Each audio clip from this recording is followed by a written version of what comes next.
अम्बष्ठोदेया वासुः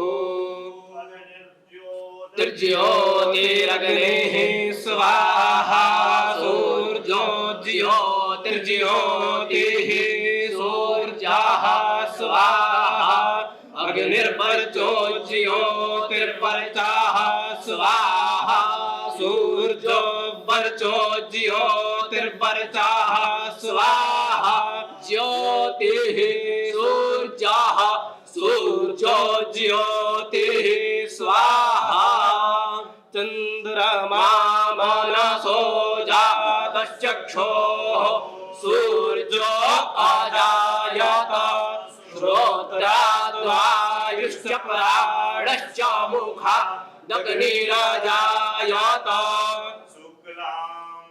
ब्रह्म विचारसारपरमाम् आद्यां जगद्व्यापिनीं वीणापुरपरारिणीम् अभयां जाड्यान्धकारावहां हस्ते साटिकमालिकां विदहतीं पद्मासने वन्दे तां परमेश्वरीं भगवतीं बुद्धिरदां शारदाम्।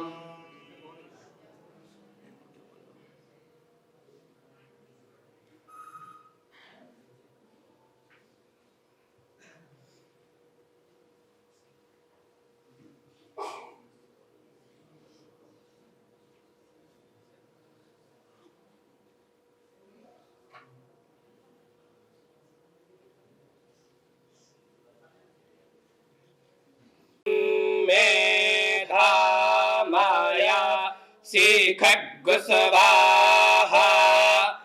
जामेधान् देवगणाः पितारश्च पासाते तायामा मध्या मेधायाग्ने मेधावीरङ्कर स्वाहा मेधा मे वारणधारा तो मेधामग्निः प्रजापतिः मेधामिन्द्रश्च वायुश्च मेधान्धाता दादा तो मे स्वाहा इदं मे ब्रह्मा चक्षतरं च भेश्रियामश्नुताम् मयि देवा दधातु श्रियामुत्तमान्तस्यै ते स्वाहा हरिः ओम्। विश्व संताप हारिणे सच्चिदानंद रूपाय तस्मै श्री गुरुवे नमः। इदं महत् सौभाग्यं यदस्माभिः अंतर्राष्ट्रीय ऋक्सामयोः सम्बन्धमीमांसा इति वेद विषयमाश्रित्य अंतर्राष्ट्रीय संगोष्ठी आयोज्यते। तत्र सौभाग्यात् अस्य विश्वविद्यालयस्य कुलपतयः समग्र संरक्षकाः श्रद्धेयाः प्रोफेसर श्रीनिवास वरखेड़ी महोदयाः इदानीं राराज्यन्ते। अतः तान् प्रणम्य तेषाम् अभिनन्दनं कृत्वा च तान् प्रार्थये यत् स्वकीय आशीर्वचोभिः अस्मान् उपकुर्वन्तु इति।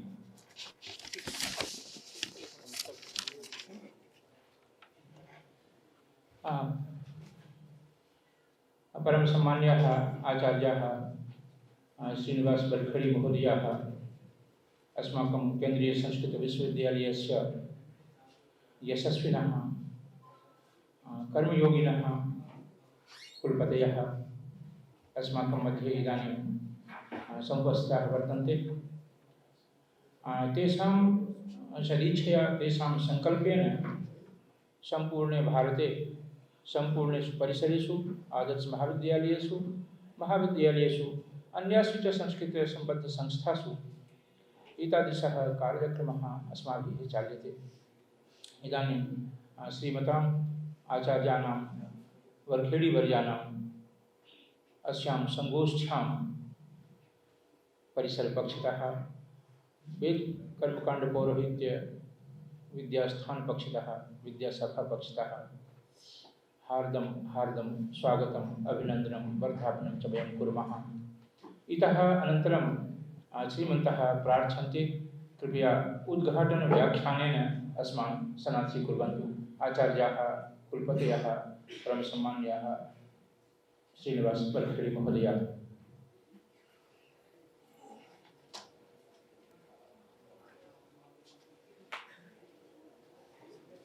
श्रीगुरुभ्यो नमः।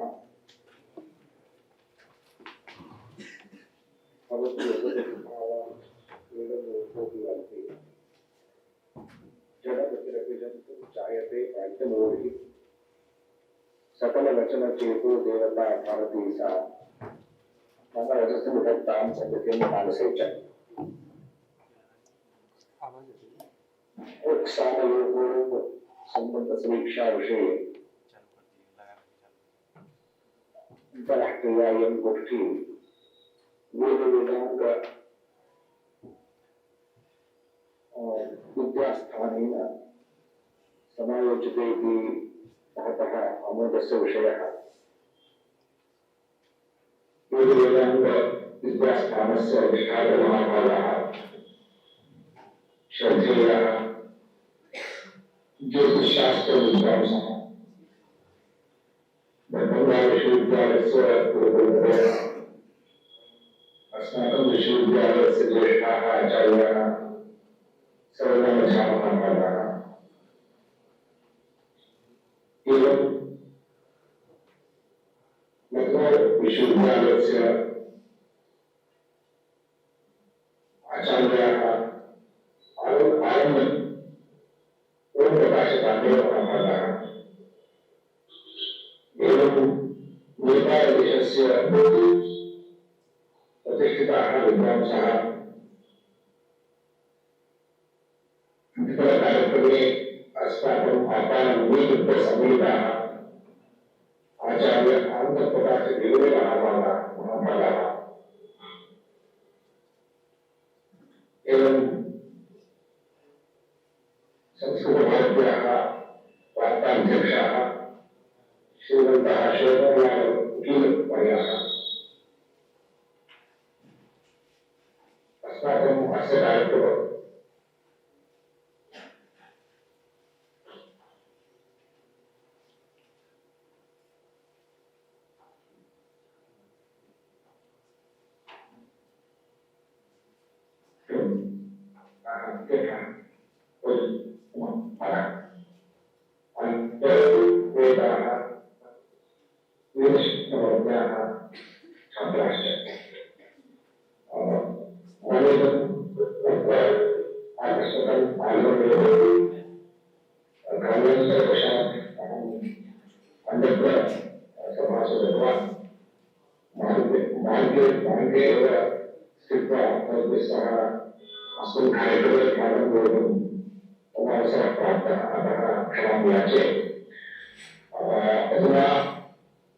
अस्माकं विश्वविद्यालयस्य वेदांग विद्यास्थानेन संबंधविषये एषा गोष्ठी आयोजिता। अत्र नैके विद्वांसः राष्ट्रीयाः अन्तर्राष्ट्रीयाश्च सम्मिलिताः सन्ति। वेदाशास्त्राणि विज्ञानं एतत् सर्वं जनार्दनः इति वेदाः सर्वतः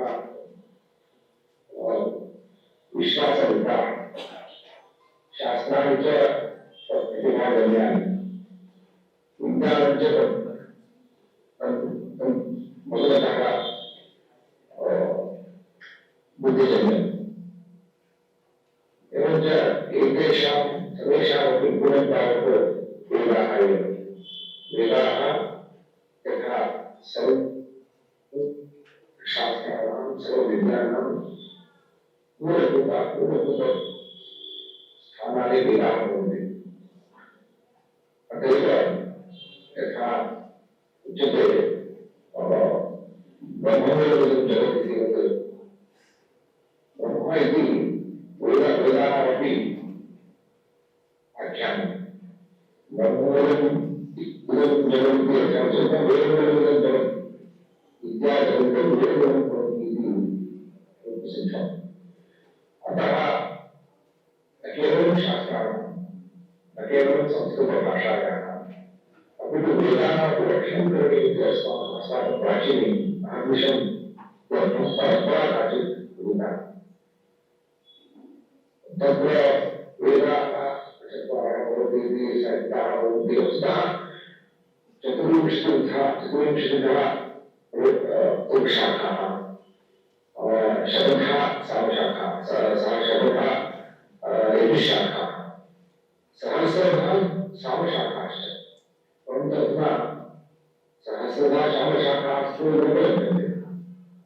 काश्चन शाखाः उपलभ्यन्ते, अंशः न उपलभ्यन्ते। परन्तु उपलभ्यमानशाखानां संरक्षणार्थं करणीयं तद्विचारः करणीयः इति विषये प्रतिचिन्तनं करणीयम्। क्वचित् वेदाध्ययनं भवति, अन्यत्र क्वचित् वेदभाष्याध्ययनं भवति, बहुत्र क्वचित् वेदानां व्याख्यानम् आधुनिकभाष्याभिः क्रियते। यथा व्याकरणविद्यादिभिः यत् भाष्यं पुस्तकं भाष्येनैव अर्थाः वर्ण्यन्ते उपवर्ण्यन्ते। एवञ्च लोकः गतानुगतिको लोकः इति तत् अस्माभिः न गन्तव्यम्। अस्माकं विश्वविद्यालयस्य एतादृशं दायित्वमस्ति यत्र अस्माभिः अग्रिमदिनेषु कीदृशं कार्यं करणीयम् इति अस्माभिरेव कश्चन मार्गो दर्शनीयः।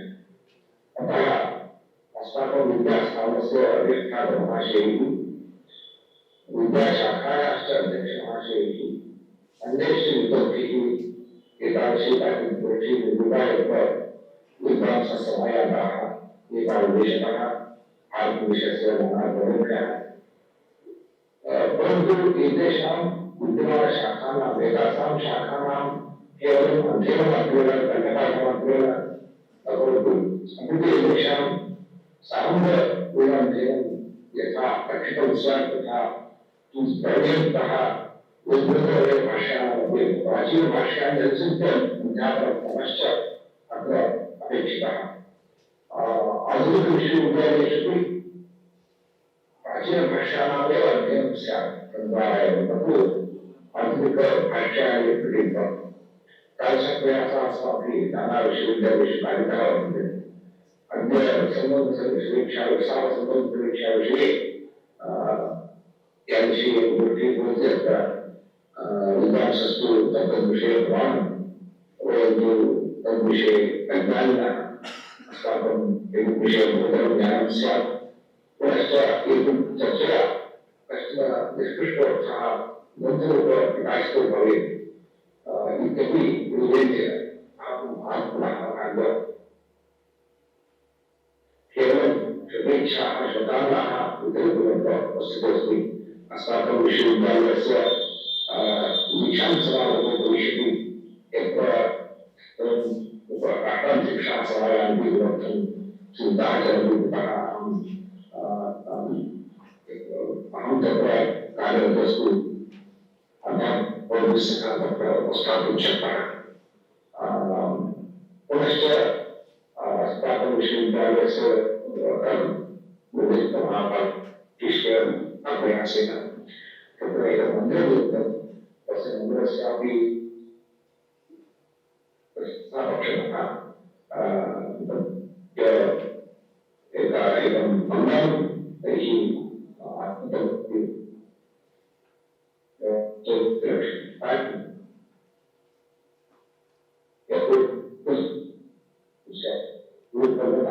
केवलं ज्ञानकाण्डत्वेनापि तेषाम् अध्ययनं स्यात् इति आशा नमस्कार, नमो नमः।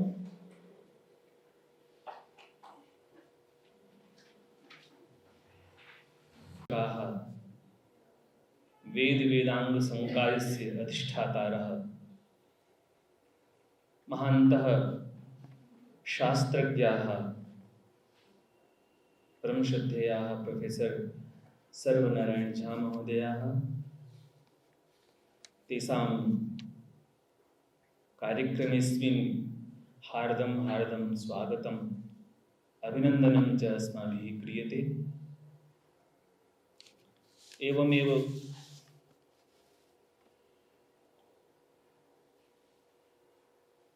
मुख्य वक्तृरूपेण समागताः गंगानाथ झा परिसरस्य आचार्याः एवमेव समग्र परिसरस्य विभागाध्यक्षाः वेद विभाग संकायस्य महान्तः दार्शनिकाः वैदिकाः प्राच्य प्रतीच्य उभयविध ज्ञान समृद्धाः अस्माकम् आदरणीयाः प्रोफेसर मनोज कुमार मिश्र महोदयाः अत्र राराज्यन्ते। तेषां हार्दं हार्दं स्वागतम् अभिनन्दनं च अस्माभिः क्रियते। नेपाल देशतः समागताः नेपाल संस्कृत विश्वविद्यालयस्य आचार्याः अस्य कार्यक्रमस्य विशिष्टातिथयः श्रद्धेयाः प्रोफेसर आनंद प्रकाश खिमिर महोदयाः तेषां स्वागतवचोभिः अभिनन्दनं क्रियते। अस्य उद्घाटन सत्रस्य ये मुख्यातिथयः संस्कृतं प्रति समर्पिताः अवध प्रान्तस्य संस्कृत भारत्याः अध्यक्षाः परम सम्मान्याः श्रीमन्तः शोभनलाल उकीलवर्याः तान् प्रणम्य अभिनन्दनं क्रियते।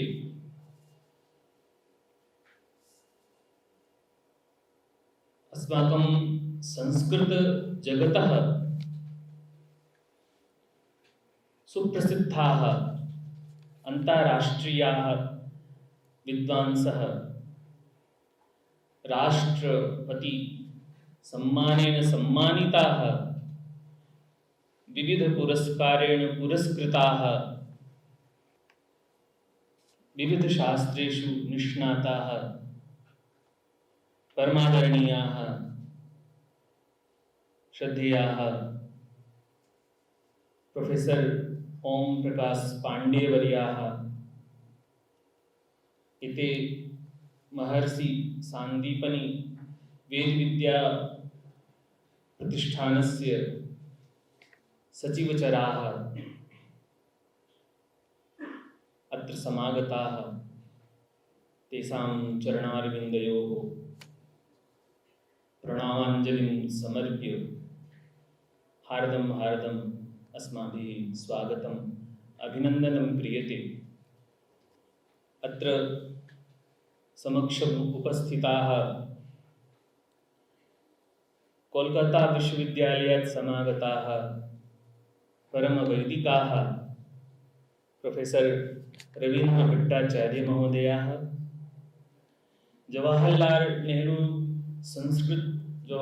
नेहरू विश्वविद्यालयस्य संस्कृत वेद विभागस्य आचार्याः श्रद्धेयाः कृष्णमोहन पांडे वर्याः भवतां कार्यक्रमेऽस्मिन् स्वागतम्। अस्माकं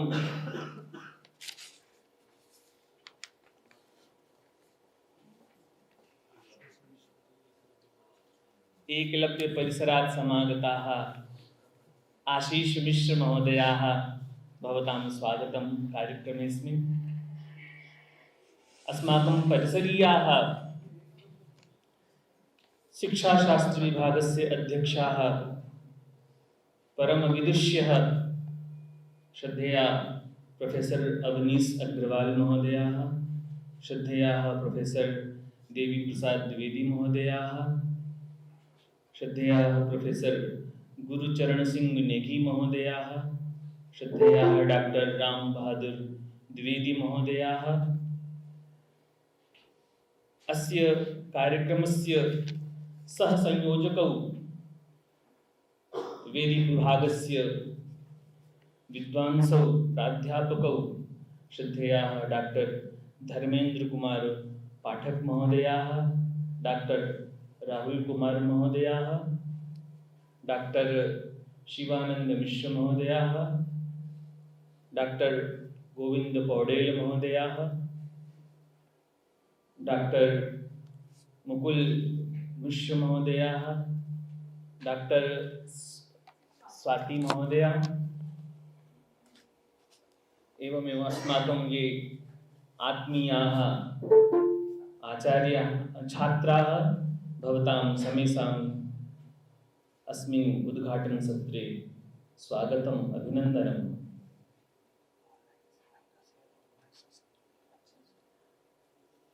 हर्षस्य अयं विषयः यतोहि इयं संगोष्ठी अन्ताराष्ट्रीया संगोष्ठी वर्तते। तत्र लङ्कादेशात्, श्रीलङ्कादेशात् एवं मॉरिशस् इति देशात् अत्र ऑनलाइन माध्यमेन संयुक्ताः परमश्रद्धेयाः आचार्याः भवतां हार्दं हार्दं स्वागतम् अभिनन्दनम् अस्माभिः क्रियते। अद्यतन या अस्माकं संगोष्ठी वर्तते तस्याः संगोष्ठ्याः विषयः वर्तते ऋक्सामयोः सम्बन्धमीमांसा।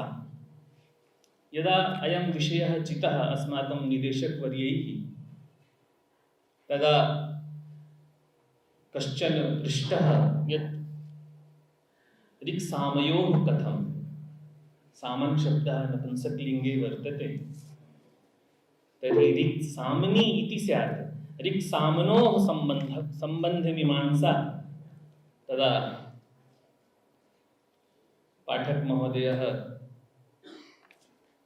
उक्तवान् यत् अस्माकं निदेशकाः न केवल ज्योतिषशास्त्र निष्णाताः, ते परमवैयाकरणाः, अथ च आचार्य कृत्वा न निवर्तन्ते, अस्ति किमपि रहस्यं विषयेऽस्मिन्, अतः एभिः अयं विषयः चितः। तत्र आचार्यैः संकेतः कृतः।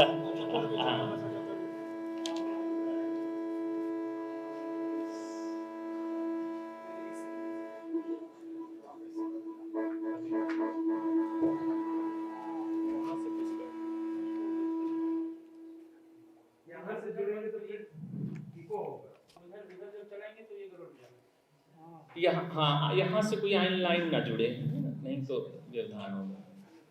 ऑनलाइन एक भोजन में मंगाते हैं क्या, तो भेजिएगा। लिंग ज्ञान विचाराय एवं वैयाकरणाः प्रथमे विद्वांसः इति वर्तते। तत्र आचार्यैः विषयः निर्दिष्टः। ऋक् च साम च इति ऋक् सामे, यतोहि अत्र अच् प्रत्ययः निपात्यते, अचतुर् विचितुर् इति महत् सूत्रं वर्तते। तेन सूत्रेण अच् प्रत्यये सति अत्र अयं शब्दः अदन्त शब्दः भवति। तथैव ऋक् च यजुश्च इति ऋक् यजुषम् अत्र समाहारः भवति, समाहारद्वन्द्वः। अत्र इतरेतरयोः द्वन्द्वः वर्तते। तत्र एकवत् भावः प्राप्नोति, किञ्च अत्र नदधिपय आदीनि इत्यनेन ऋक् सामम् इति स्यात्, किञ्च तेन सूत्रेण निषिध्यते। अतः ऋक्सामयोः इति अस्ति। ऋक्सामयोः सम्बन्धमीमांसा, तत्र ऋक्सामपदोत्तर्या षष्ठी वर्तते, तस्याः षष्ठ्याः को अर्थः? प्रतिपाद्य प्रतिपादक भाव संबंधः, उपजीव्य उपजीवक भाव संबंधः, विषय विषयी भाव संबंधः। तत्र ऋक्साम प्रतिपाद्य यः विषयः स विषयः अस्माभिः अत्र विचार्यते। सकः विषयः इति संगोष्ठ्यां स्फुटी भविष्यति। वेदः वस्तुतः समेषां शास्त्राणां जगतः मूलस्रोतः वर्तते। विधातुस्तस्य लोकानाम् अंगोपांगनिबन्धनाः विद्याभेदाः प्रतायन्ते ज्ञानसंस्कारहेतोः। विद्याभेदाः अंगोपांगनिबन्धनाः, अंगानि षडंगानि रूपांगानि पुराणमीमांसा न्याये धर्मशास्त्राणि तानि सर्वाणि शास्त्राणि स्वयमेव वेदात् विस्तृताः भवन्ति। स्वयमेव वेदात् इमे भेदाः प्रजायन्ते। सर्वेषाम् अयं वेदः विधाता वर्तते। वेदः ज्ञानराशिः वर्तते, शब्दराशिः वर्तते। शब्दः ज्ञानं, शब्दः इत्यस्य को अर्थः ज्ञानं। यतोहि श्रीमता वाक्यपदीकारेण भर्तृहरिणा लिखितं यत् अथायम् आन्तरो ज्ञाता सूक्ष्मवागात्मनि स्थितः। अयं शब्दः एव आन्तर्ज्ञाता आत्मभूतः वाक्रूपी स्थितः। तर्हि यदस्माभिः उच्यते सच्चिदानन्द ब्रह्म चित् सत् चित् आनन्द, अयं वेदः तादृशः वर्तते। अस्य वेदस्य अस्माभिः ज्ञान उपासना इदानीम् अनया संगोष्ठ्या विधीयते। अस्य बहु महत्त्वं वर्तते। वेदाः प्रमाणं, तत्र प्रमाकरणता वेदे वर्तते। यच्छब्दाः तदस्माकं प्रमाणं। वस्तुतः अयमपि वेदः अखण्डः, अपौरुषेयः, अनादिभूतः, अविच्छिन्नः, निष्क्रियः, निरवयवः। तथापि एकोऽहं बहुश्याम इति सुशिक्षया अयं बहुरूपतां प्राप्नोति। महर्षिभिः अस्य बहुरूपता प्रकल्पिता। वस्तुतः अयम् अखण्डः एकः ओंकारभूतः ओमित्येकाक्षर ब्रह्म। ओमिति सर्वावादा विरोधिनी विद्याया ओंकारात्मिका स एव वेदः।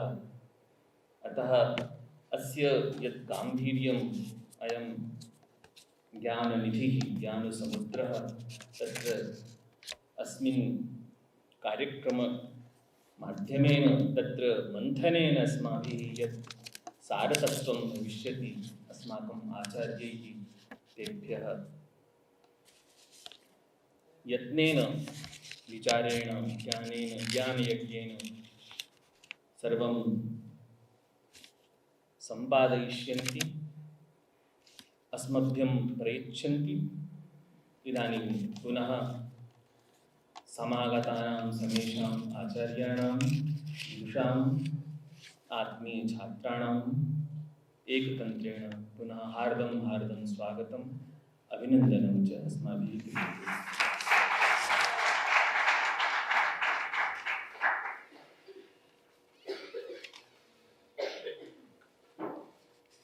धन्यवादः। स्वागतभाषणं कृतवद्भ्यः संयोजकवर्येभ्यः अहं स्वपक्षतः स्वागतम् अभिनन्दनं करोमि। प्रोफेसर त्रिपाठीवर्यैः बहु सम्यक्तया विषयस्य प्रतिपादनं कृतवन्तः। अग्रे अस्माकं गुरुकल्पाः सन्ति, मुख्यभक्तिरूपेण सम्प्राप्ताः सन्ति, स्वनामधन्याः वेद व्याकरण न्याय दर्शनादि शास्त्रेषु निष्णाताः गुरुचरणाः प्रोफेसर मनोज कुमार मिश्र महोदयाः तान् अनिरुन्धे यत् स्वकीयेन विशिष्ट उद्बोधनेन उपकुर्वन्तु।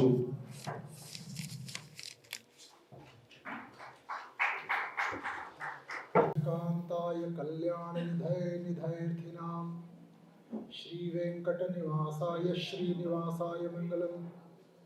नमस्ते शारदे देवी कश्मीरपुरवासिनी त्वामहं प्रार्थये नित्यं विद्यादानं तु देहि मे। श्री सीतारामचंद्राभ्यां नमः। अस्य सत्रस्य आध्यक्षं विदधानाः परमकार्तान्तिकाः वेद वेदांग विद्याशाखाध्यक्षाः अस्य परिसरस्य निदेशकाः कामेश्वर सिंह दरभंगा संस्कृत विश्वविद्यालयस्य कुलपतिचराः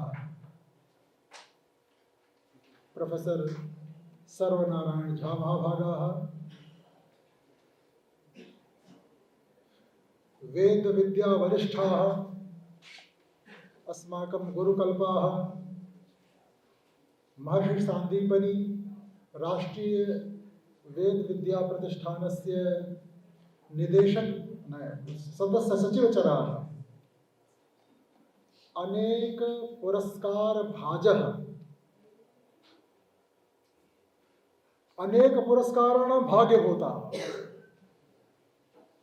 किमस्ति वस्तुतः केषाञ्चित् केवलम् अलङ्करणेनैव भूषणं भवति, पुरस्कारेण कस्यचित् जनस्य शोभा जायते।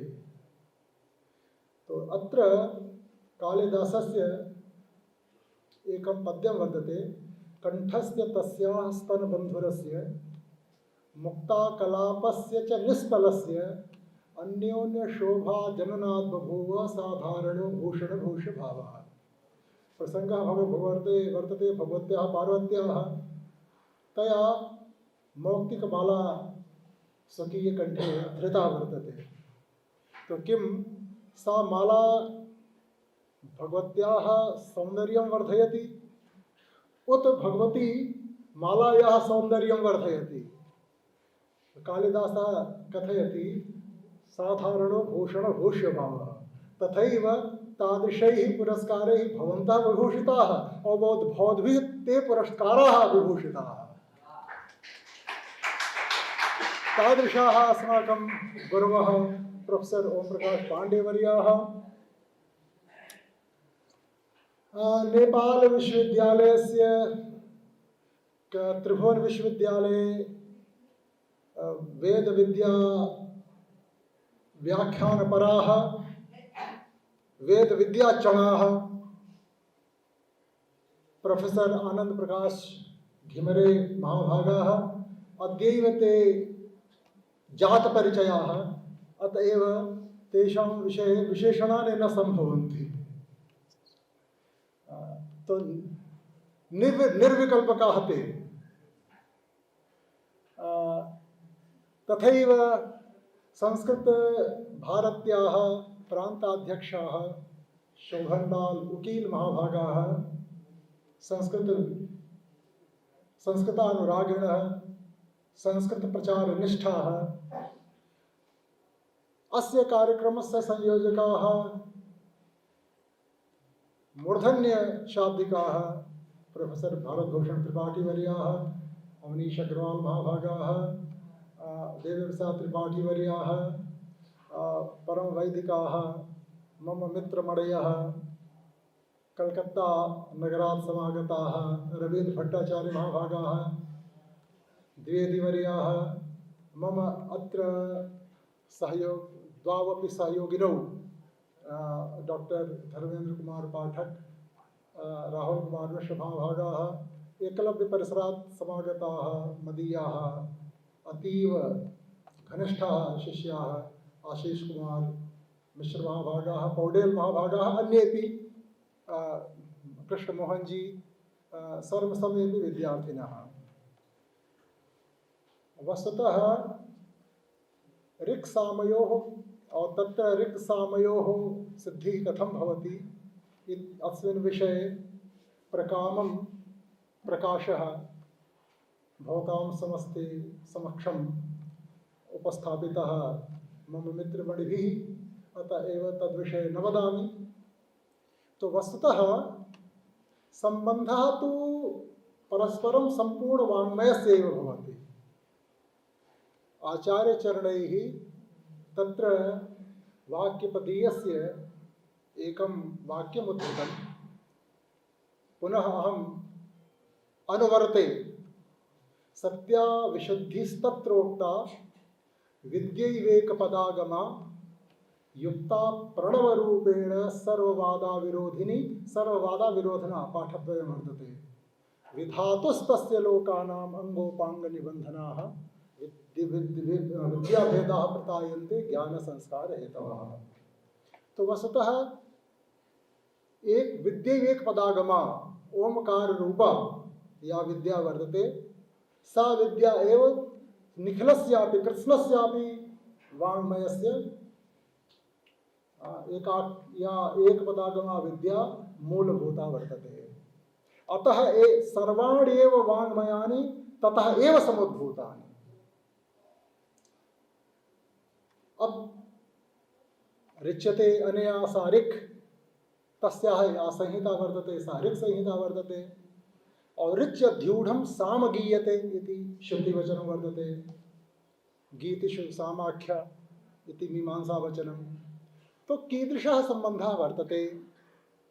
प्रथमं तु सामशब्दमेव गृह्णन्तु। यद्यपि अस्य व्युत्पत्तिकः अर्थः तो किञ्चित् अतीव परमार्थोपेतः वर्तते। स्यति दुरितानि शो अंतकर्मणि इत्यस्मात् धातोः मनिनि प्रत्यये कृते आदेच उपदेशे अशिति तत्र उकारस्य आकारः भवति। एवं व्याकरण प्रक्रिया सामशब्दः क्लीवे निष्पद्यते। तो स्यति खण्डयति दुरितान् इति साम। अब द्वयोः सम्बन्धः यतः पूर्वमेव उक्तं द्वयोः मिथः सम्बन्धः श्रुतिभिरेव प्रतिपादितः वर्तते। केन रूपेण?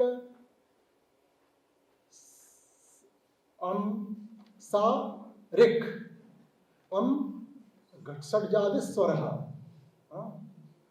तो तया सह तेन स्वरेण सह या ऋक् वर्तते, वस्तुतः उदात्तादिस्वराः तु ऋक्षोऽपि भवन्ति, किन्तु त एव उदात्तादयः स्वराः सप्तस्वराः भवन्ति सामवेदे। तो अमोहम सात्वं ऋक् द्यौर पृथ्वी त्वं द्यौरहं सामहं ऋक्त्वं द्यौरहं पृथ्वी त्वं ताविह संभवाव प्रजाम आजनयावहै तौ सा च स च तौ पुमान् स्त्रिया इति सूत्रेण पुमानेव शिष्यते। तो द्वयोः संपृक्तिः वर्तते। यथा स्त्री पुरुषौ संपृक्तौ सन्तौ प्रजाम् उत्पादयतः, तथैव ऋक् साम च मिलित्वा संभूय यज्ञ फलम उत्पादयतः। तो वस्तुतः ऋगाश्रितत्वं सायणेनापि तथैव उक्तं कि साम्नां ऋगाश्रितत्वं सर्वत्र प्रसिद्धमेव ऋगाश्रितत्वं वर्तते। किन्तु तथापि ऋग् यतः प्रायः जनानां भ्रमः वर्तते कि ऋग्वेदात् मन्त्राः सङ्गृहीताः, कदाचित् 5-सप्ततिः मन्त्राः एव नवीनाः, एवं बहुविधः वितण्डावादः समाजे प्रचाल्यते। तथा नास्ति। साम्नां स्वतन्त्रसत्ता वर्तते। साम्नां यद्यपि तत्र ऋक्ष यतः सामान्य ऋक्षेव गृह्यन्ते, अतः सामयोनयः ऋचः तादृशः ऋचः सामयोनयः ऋचः उच्यन्ते। और तेषामेव संज्ञा तासां ऋचां संज्ञा स्तोमः अपि भवति। स्तुतिः भिन्ना, स्तोमः भिन्नः। स्तोमः सामाधार मंत्र समूहः। तो तत्र भागवते अपि यदा वेदोत्पत्ति वर्णनम आयाति, ऋक् यजुः सामाथर्वाख्यान वेदान पूर्वाद्भिर्मुखैः शस्त्रमिज्यां स्तुतिस्तोमं प्रायश्चित्तं व्यधात् क्रमात् यथाक्रमं ब्रह्मणः मुखात् एते चत्वारः वेदाः निरसरन्। कथम? तो यदि ऋग्भ्यः एव सामानि तर्हि केवलं गानस्यैव उपदेशः ब्रह्मणा कर्तव्यः आसीत्। तो वस्तुतः तथा नास्ति। तो शस्त्ररूपः यः ऋग्वेदः वर्तते, अथवा इज्या शस्त्रसाधनं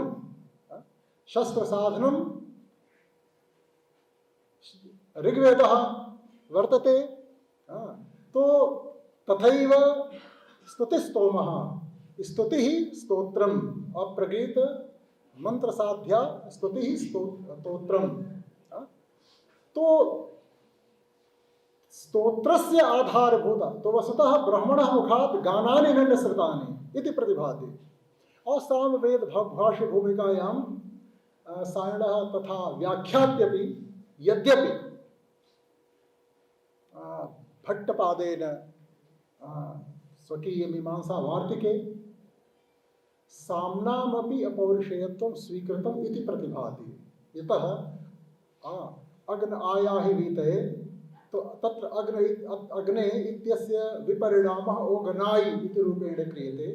तो तत्र अपौरुषेयत्व हेतुं प्रदर्शयन्तः कुमारिलभट्टाः प्रदर्शयन्ति कि अग्ने इत्यस्य स्थाने ओगनायि इति रूपेण विपरिणामः स्वबुद्ध्या केन मनुष्येण कर्तुं शक्यते। अतएव तेषां मतेन गानानामपि अपौरुषेयत्वं सिद्ध्यति। एतत् सर्वं चर्चितं भविष्यति, यतः गुरवः अपि तानेव वयम् आधिक्येन श्रोष्यामः। अहं तु भवतामेव अस्मि, यद्यपि गुरवः अपि अस्माकं सन्ति, गुरवोऽपि अस्माकमेव सन्ति, तथापि इदानीं तत्र कालदृष्ट्या मम आसन्नता आधिक्येन वर्तते भवद्भिः साकम्। अतः मया अत्रैव स्ववाक् समाह्रियते। सर्वेभ्यः धन्यवादाः। अपि बहु सम्यक्तया प्रतिपादनं कृतवन्तः। अग्रे विशिष्टातिथिरूपेण सम्प्राप्ताः सन्ति वेद विषये कृतभूरिपरिश्रमाः नैकशास्त्रे निष्णाताः प्रोफेसर आनंद प्रकाश धिमरे महोदयाः कृपया स्वकीयेन विशिष्टोद्बोधनेन अस्मान् अनुगृह्णन्तु। धिमरे महोदय।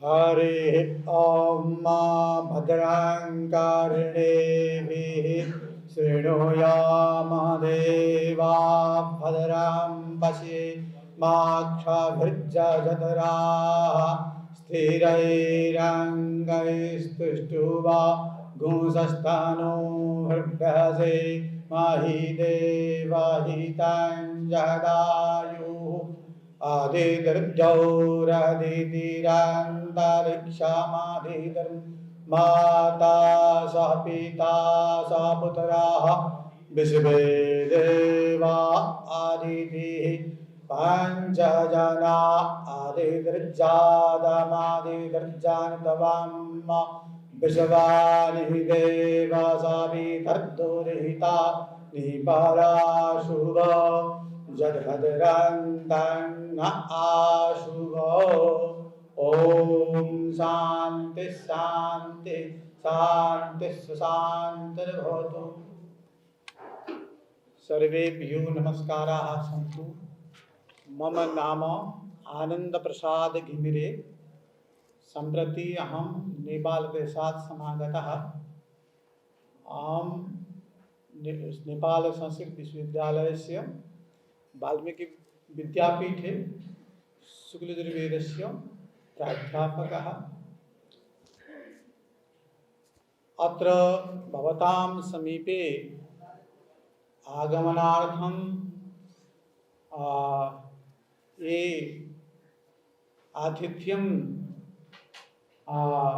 प्रदाय अस्माकं कृते मम कृते यत् उपकृतं तेषां भूरिभजोभिः कार्तज्ञं व्याहरामि। अत्र केन्द्रीय संस्कृत विद्यालय लखनऊ परिसरस्य वेद पौरोहित्य कर्मकांड विद्याशाखा द्वारा आयोजिता अंतर्राष्ट्रीय संगोष्ठी वर्तते। अस्यां संगोष्ठ्यां ऋक्सामयोः सम्बन्धमीमांसा विषये त्रिदिनपर्यन्तं चर्चा भविष्यति।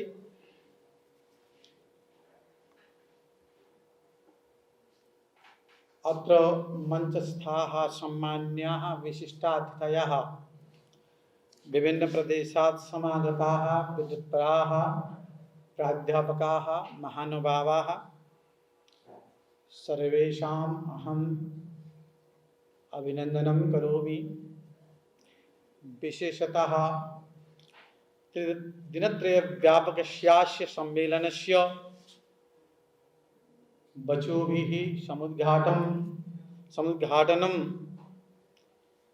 महाभागानां कुलपति महोदयानां श्रीनिवास बरखेड़ी महोदयानां कृतम् इति अस्माकं कृते महद्हर्षस्य विषयः। अस्मिन् कार्यक्रमे बहुविधविषयेषु विद्वद्भिः सम्भाषणं कुर्वन्तः सन्ति। अत्र बहुषु धन्यवादभाजः सन्ति। अत्र सम्मेलनावसरे बहुस्थानात् समागताः विद्वद्वराः सन्ति। किञ्च सम्मेलन अस्मिन् कार्यक्रमस्य सम्मेलन सहयोगिनः सन्ति। विशेषतः सम्मेलनस्य आयोजक समिति सदस्याः सन्ति। तेषां च कृते अहम् आभारं प्रकटयामि यत् अस्माकं कृते अत्र उपस्थितौ अवसरः प्रदत्तः। अन्ते पुनः एकवारम् अस्य कार्यक्रमस्य समन्विते वपुषा मनसा धनेन च सहयोगं कृतः सर्वान् अपि अहं धन्यवादं प्रकटयामि। अत्र इतः पूर्वं महोदयैः यत्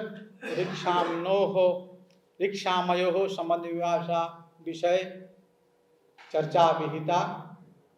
विशेषतः ऋक् च साम च इति विषयम् एव ऋक्सामयोः इति अहं मन्ये। ऋक्षु एव साम गीयते।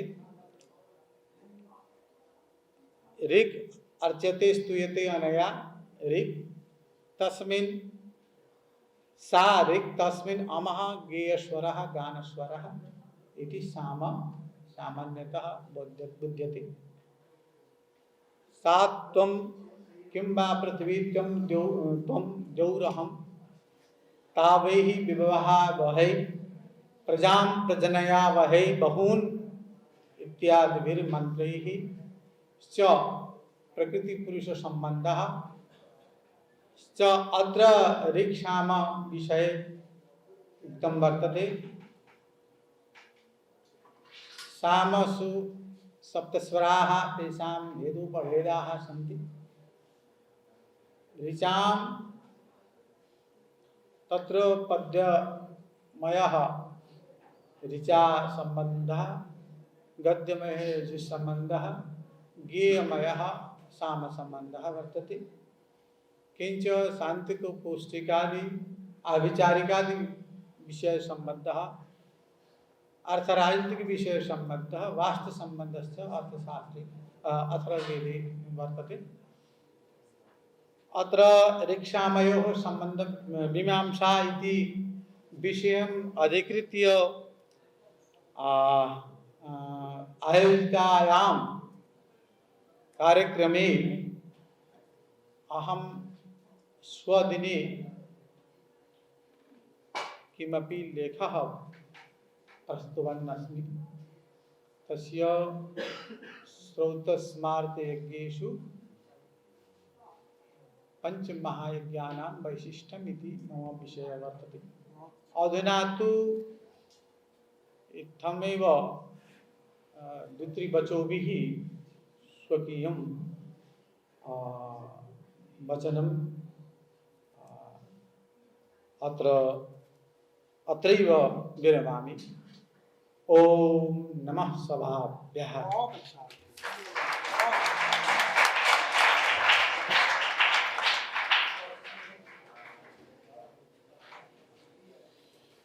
धन्यवादाः। अग्रे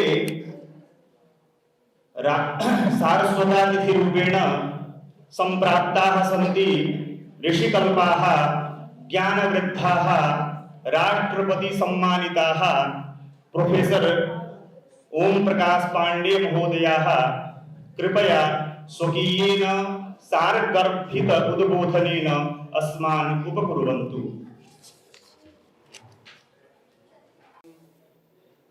महोर्णः सरस्वती प्रचेतयति केतुना धियो विश्वा विराजति पावका नः सरस्वती वाजेभिर्वाजिनीवती यज्ञं वस्तु धिया वसु। अत्रत्याः विद्वांसः महान्तः सम्मान्यवर्याः अस्मिन् भव्य दिव्य महाकक्षे विद्यमानाः सर्वे प्रणम्य आचार्याः, छात्राः, सुधीयः, श्रोतारश्च।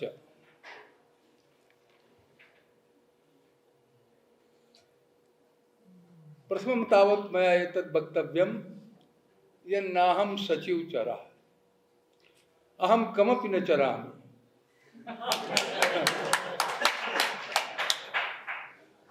वेद कार्याय संस्कृत सेवायाय वा यत्र तत्र विचरामि, किंतु तत्र न चरामि किंचित्। सर्वेषां सर्वान् प्रणम्य स्वविचारान् सामवेद विषये सर्वेषां सौकर्याय राष्ट्रभाषा माध्यमेन प्रकटयामि। यह जो सामवेद है, इसका गौरव वेदों में सर्वोपरि है। भगवत गीता में भगवान श्री कृष्ण ने अपना वेद से जो संबंध प्रकट किया है, वेदा नाम साम वेदोष, कि वेदों में मैं न ऋग्वेद हूँ, न यजुर्वेद हूँ, न अथर्ववेद हूँ, केवल सामवेद। भगवान कृष्ण क्या पक्षपात करते थे? आखिर सामवेद के प्रति उनका इतना अनुराग किस लिए था?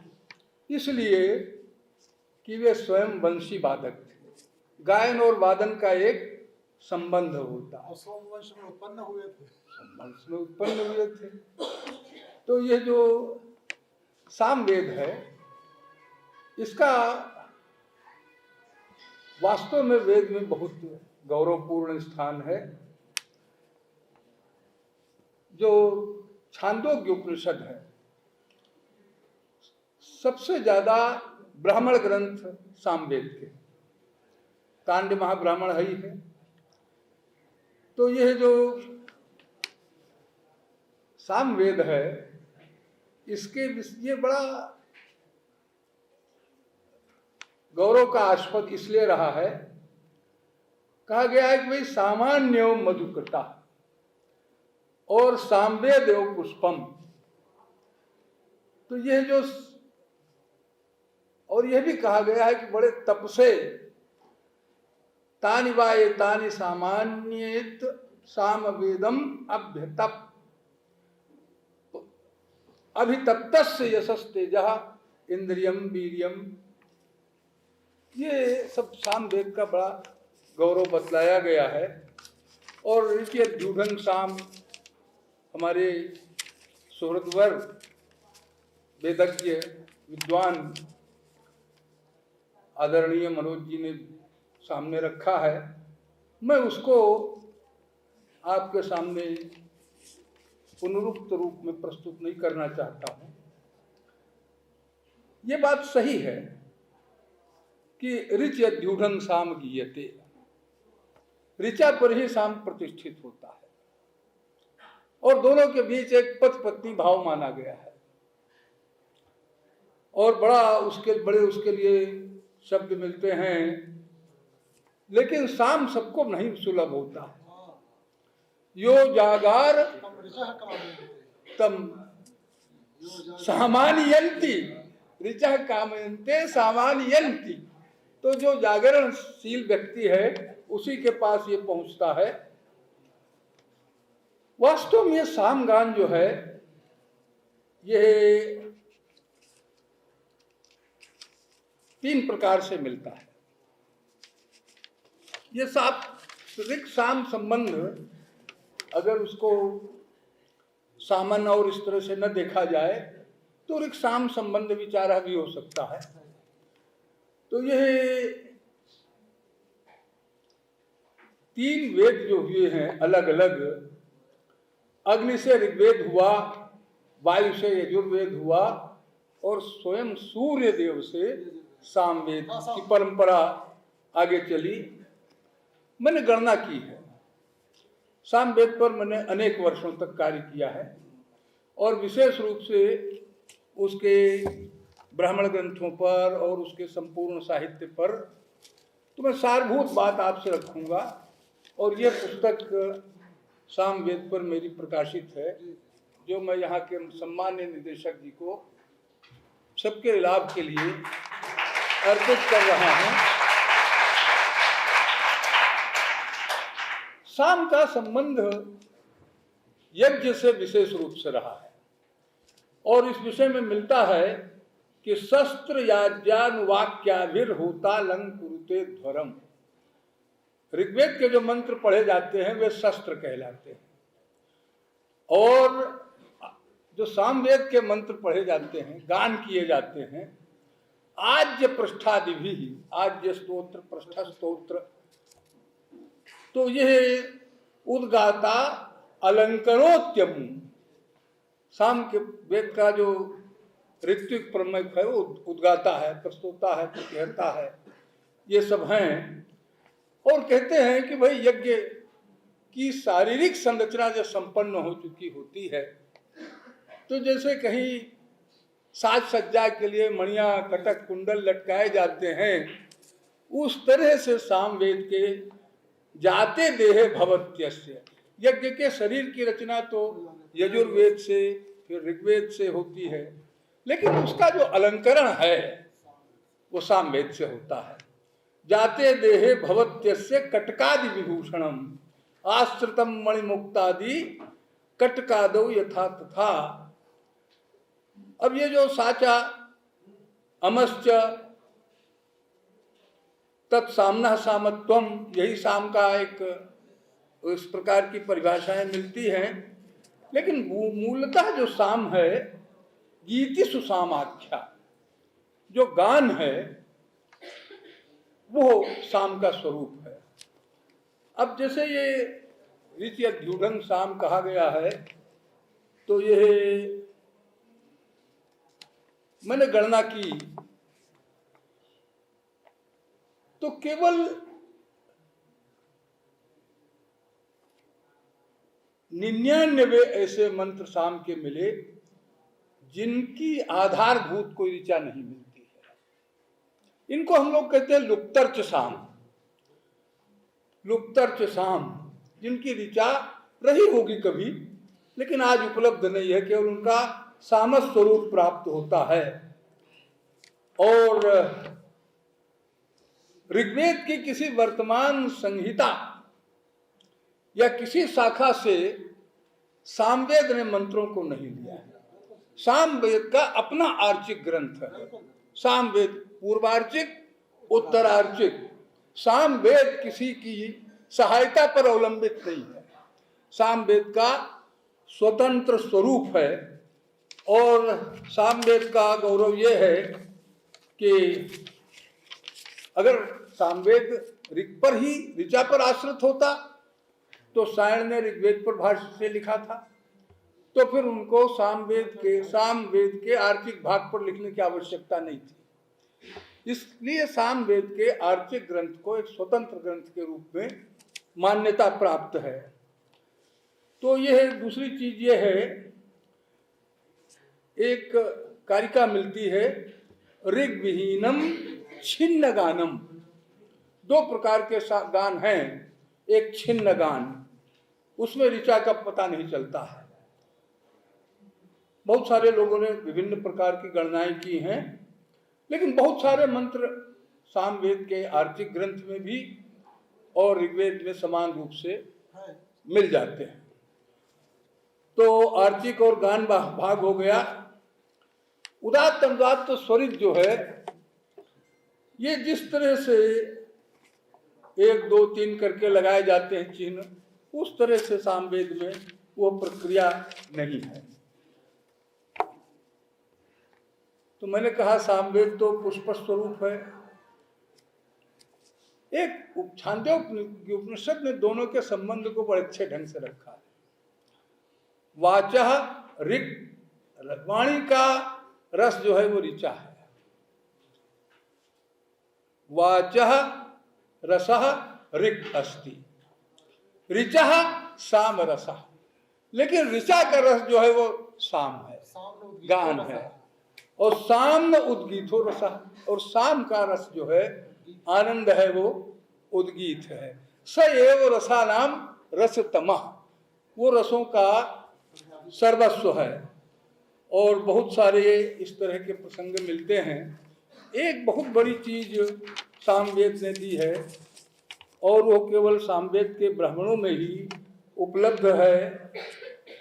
पुराणों में बड़ी स्तुतियां दी हैं, मैं उसको नहीं रख रहा हूं। एक परंपरा प्रचलित है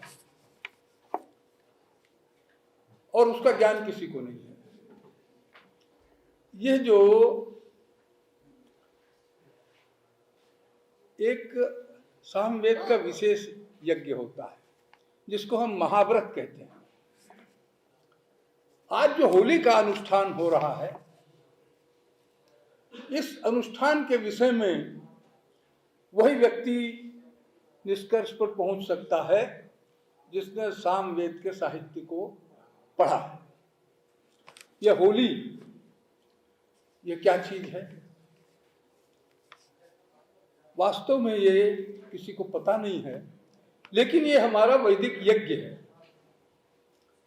ये होली किसी लोक परंपरा से, जैसे हजारी प्रसाद द्विवेदी इत्यादि लोगों ने कल्पनाएं की हैं, उनमें यथार्थ नहीं है। वास्तव में होली की जो परिकल्पना है वो सामवेदीय ब्राह्मणों में मिलती है, महाव्रत के रूप में। और इसका आधार है, वो मैं बता रहा हूं आपको,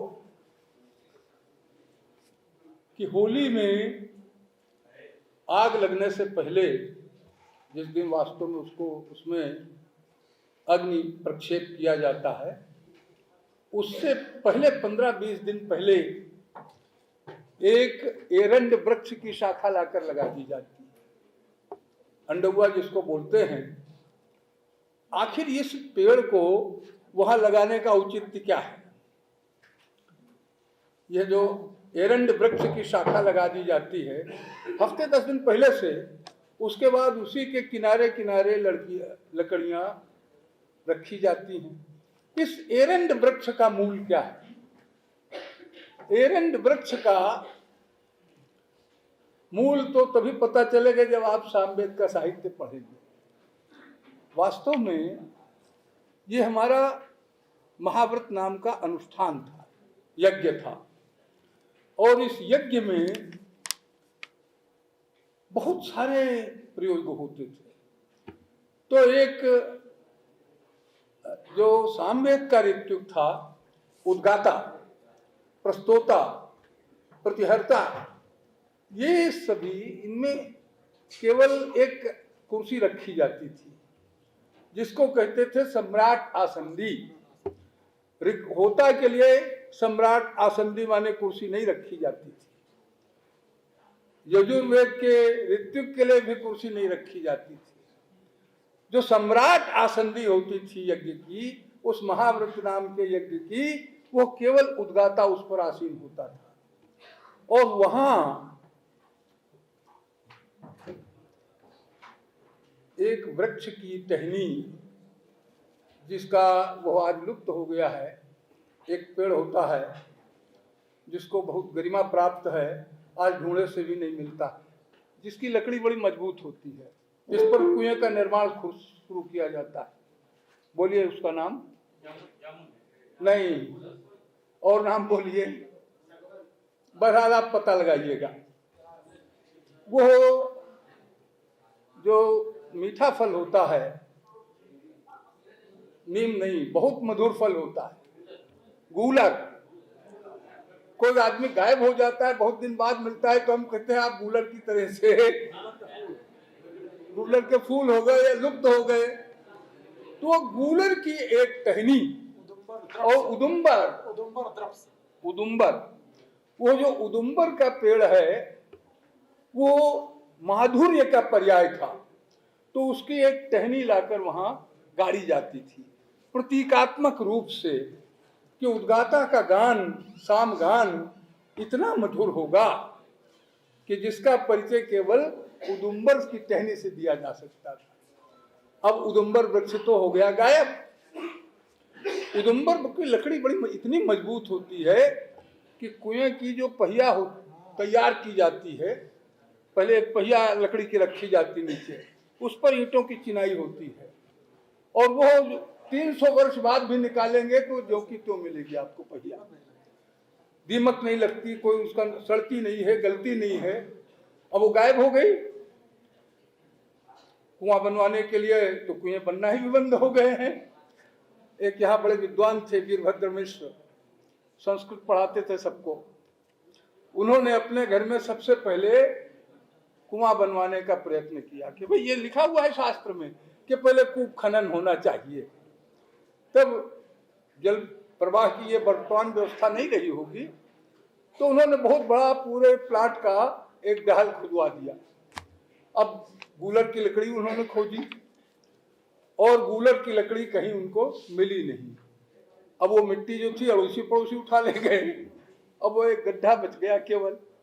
उसी में बहुत दिनों तक उन्होंने दीवारें चिनवा कर वो ऊपर जो रोशनदान था उससे लोगों से बात किया करते थे। तो गूलर की लकड़ी गायब हो गई। अब वहां मिठास का संचार कैसे किया जाए? तो कभी कभी कुछ अवशेष बने रहते हैं। वो अवशेष जो है एरंडोपि द्रुमायते, जहां कोई पेड़ नहीं होता वहां एरंड वृक्ष होता है। तो अंत में एरंड वृक्ष की एक शाखा उदुम्बर वृक्ष के विकल्प के रूप में प्रस्थापित की जाती है। अब उसमें आज जितने होली के पर्व हैं, कुले कुले अन्नम क्रियते, हर घर में पकवान बनते हैं। यह जो महाव्रत था यह 1 वर्ष का यज्ञ था, और फाल्गुनी पूर्णिमा के दिन ही इसका अवसान होता था। और महाव्रत में बाहर के यजमान नहीं होते थे, केवल जो यज्ञ कराने वाले ऋत्विक गण हैं उन्हीं का ये मनोरंजन दिवस होता था। विभिन्न वीणाएं बजाई जाती थी, शततंत्रिका, 100 तारों वाली वीणाएं थी, नगाड़े बजाए जाते थे, भेरी बजाई जाती थी, और घर घर में पकवान बनते थे जैसे आज होली में बनते हैं। तो पूछते थे लोग कि ये घर में पकवान क्यों पकाए जा रहे हैं? तो कहा जाता था यजमाना अच्छन, ये यजमान जो यज्ञ कर रहे हैं, साल भर से जो आग के किनारे किनारे बैठे हुए परेशान हो रहे हैं, ये भोजन करेंगे। फिर वहाँ नृत्य गान सब कुछ होता था और एक बड़ा विलक्षण कृत्य उसमें मिलता था। आज का सारा जो होली में होता है हुड़दंग सब उसमें मिलता है। एक वेश्या बुलाई जाती थी, एक ब्रह्मचारी जी बुलाए जाते थे, दोनों का संवाद होता था। वेश्या ब्रह्मचर्य का उपहास करती थी और ब्रह्मचारी वेश्या के पुंसचलीपन का उपहास करते थे, विचित्र मनोरंजक करते था। इसी तरह से वीणा वादन, दुंदुभि वादन और बहुत प्रकार से अभिगर और अपगर दो शब्द मिलते हैं। अभिगर माने प्रशंसात्मक वचन और अपगर माने गाली देना। ये उसी महाव्रत के संदर्भ में मिलते हैं। अभिगर और अपगर इनका पाठ होता था। तो यह जो होली का पर्व है ये सामवेद देकर गया है, इसका विवरण कहीं नहीं मिलता है, केवल तांड्य महाब्राह्मण में इसका उल्लेख मिलता है। तो और इसको लोग जाने किन किन चीजों से जोड़ते हैं, लेकिन वास्तव में जितनी क्रियाएं उसमें होती हैं सब इसी महाव्रत में होती थी। बाहर के लोगों पर कोई कुसंस्कार पड़ने के अवसर नहीं थे। तो यह जो सामवेद संहिता भी स्वतंत्र है और उसका आर्थिक भाग भी अपना है। तो इसलिए हमारी मान्यता यह है कि सामवेद का अपना स्वतंत्र अस्तित्व है। वो किसी की कृपा पर, किसी पर सामवेद के, जैसा मैंने कहा, 3 प्रकार के गान मिलते हैं। ऋग्विहीनम, एक गान ऐसा होता है जिसमें ऋचा नहीं होती। छिन्न गानम, उसको छिन्न गान कहते हैं, ऋचा लुप्त हो गई होगी। आविर गानम, और फिर उसमें स्तोभ बहुत, हाउ औ हवा परिवर्तन कर देते हैं। अग्नि आया ही बीते, ग्रणानो हव्य दाते, निहोता सबसे बरहिसी। अब इस मंत्र को जो गान में पढ़ा जाता है, अग्नि की जगह ओग्नाई वोई तोयाई, अब बीते का वोई तोयाई। तो गान संहिता इसकी अलग अलग है। एक और भ्रम बहुत प्रचलित है सामवेद के विषय में कि सहस्र वर्तमा सामवेदा, सहस्र माने 1000 शाखाओं वाला सामवेद है। एक हमारा वेद के विषय में बहुत बड़ा भ्रम है। इतनी शाखाएं थी, इतनी संहिताएं थी।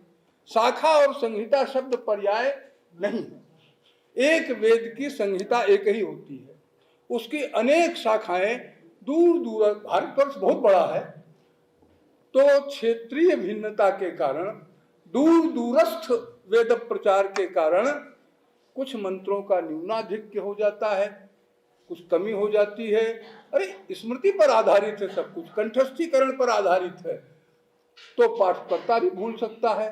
तो कुछ वेदों के मंत्र जो हैं वो आगे हो जाते थे, कुछ पीछे हो जाते थे। प्राचाख्य ग्रंथ बड़ा प्रयत्न करते थे कि सही सही हो, लेकिन वो न्यूनाधिक्य होता ही था उसी क्या।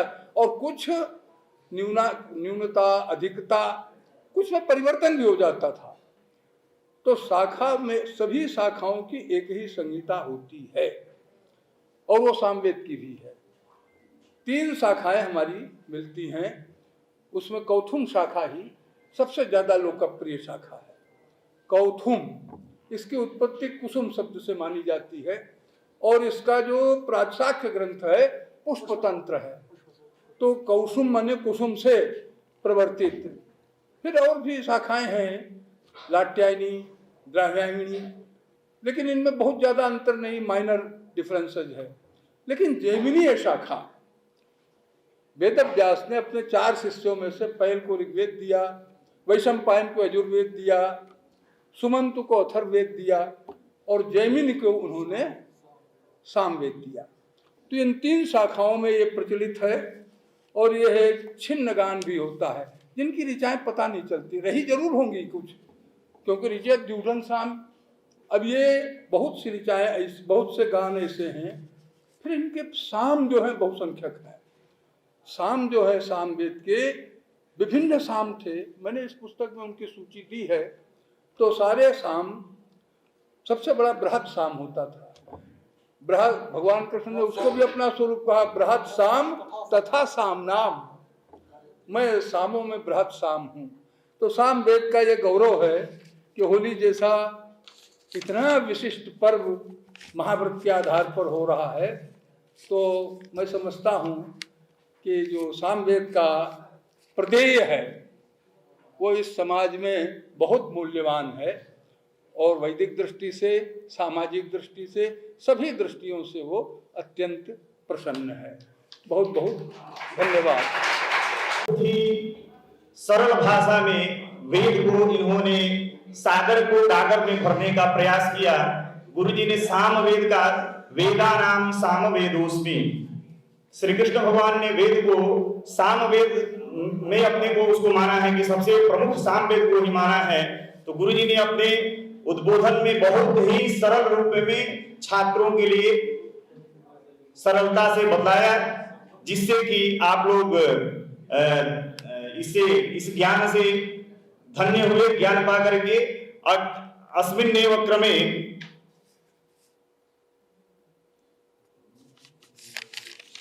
मुख्यातिथि रूपेण संप्राप्ताः सन्ति संस्कृत भारत्याः अवध प्रान्तस्य अध्यक्षाः श्रीमान शोभन लाल उकिल महोदयाः स्वकीयेन आशीर्वचनेन अस्मान् उपकुर्वन्तु।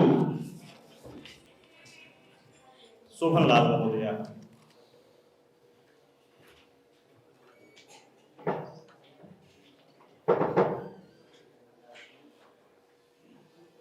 सर्वेभ्यो नमः। मंचासीनाः विद्वांसः, प्रोफेसर अस्य परिसरस्य निदेशकः सम्माननीयः प्रोफेसर सर्वनारायण झा महोदयः, ओम प्रकाश पांडे महोदयः, आनंद प्रकाश घिविरे महोदयः, मनोज कुमार मिश्र महोदयः, भरत भूषण त्रिपाठी महोदयः, एते सर्वे अत्र विदुषां पुरतः इदानीम् अद्य मया अवसरः प्राप्तः किञ्चित् वक्तव्यम्। वस्तुतः अहम् एकः अभियन्ता अस्मि। अनन्तरं संस्कृतम् अधीत्य संस्कृताय किञ्चित् संस्कृतसेवायां यत्किमपि कर्तुं शक्नोमि तदनुगुणं स्वसामर्थ्येन कुर्वन् अस्मि।